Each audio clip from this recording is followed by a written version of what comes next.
Tudor Lives, The Witches of Elizabethan and Stuart Essex.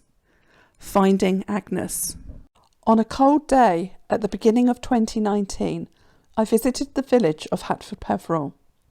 In this village lived one of the first people to be executed for witchcraft in England. She was executed in 1566.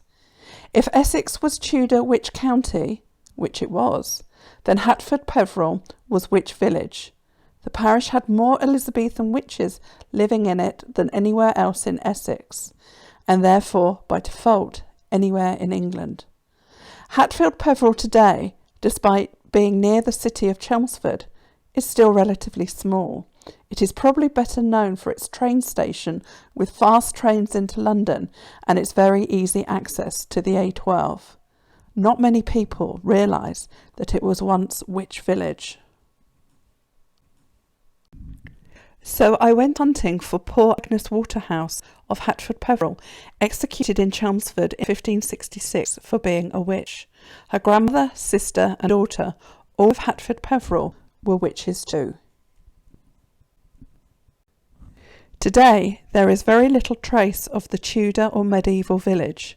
A small amount of remnants are present in a few buildings and within the names of some of the houses, such as Priory Lodge, located where there was once a medieval priory.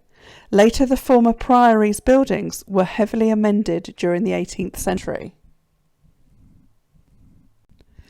Born in the early 1500s, Agnes Waterhouse and her family would have known the original Benedictine priory.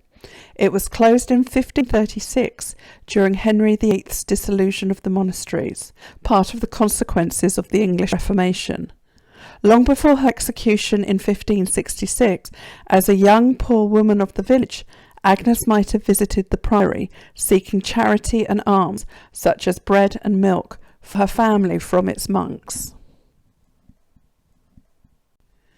With most of the medieval Tudor village long gone, the nearest I could get to poor Agnes was today's parish church, St Andrew's. Agnes Waterhouse was born in the early 1500s during the reign of Catholic Henry VII. Today's parish church was originally part of the pre-Reformation Catholic Priory's Church, but by the time of her trial in 1566, England had changed and was Protestant under Queen Elizabeth I's religious settlement. So much religious change happened during the 60 years of Agnes's life. A booklet printed at the time of her execution stated that Agnes said her prayers in Latin, a clear indication to Tudor folk that she was of the old religion, the banned Catholic faith. During Elizabeth I's reign, England was a Protestant country, and everyone was legally forced to say their prayers in English. Agnes's prosecutors used the fact that she said her prayers in Latin, the language of the banned Catholic faith, as evidence that she was a witch. Strange times. Unfortunately, on the day that I visited Hatfield Peverel's church, it was locked, so I couldn't get inside it. But the interior probably looks very different to how it was in Agnes's childhood. Back then, at the start of the 1500s, the priory's church must have been highly decorated with paintings of Catholic saints and symbolism. The interiors of English churches were whitewashed on the orders first of Henry VIII and then later by his son, Edward VI. Today, 450 years on, it was the nearest I could get to Agnes Waterhouse. It was very peaceful in the churchyard, although I could hear the constant roar of the nearby A12, East Anglia's equivalent to a motorway. A murder of crows was calling in the churchyard's trees, and I love that expression. I've always wanted to say it. But even in the coldness of first Sunday in January, snowdrops were in full bloom in the churchyard. Normally, when I'm witch hunting, my next steps would be to look in the parish registers, baptisms, marriages and burials. It's unlikely I'd find the burial of a convicted Essex witch, as they were buried in a pit of executed criminals in Chelmsford in unconsecrated ground. but I might find a witch's victims buried in the local churchyard. However, a quick look at Essex Record Office's website shows that Hatfield Peverel's parish registers start in the early 1600s. I don't know the complete history of St Andrews, particularly when it started to be the village's parish church after the priory, and therefore its church, was closed. Agnes may have worshipped at another nearby church in another village. So that's one avenue of my research closed.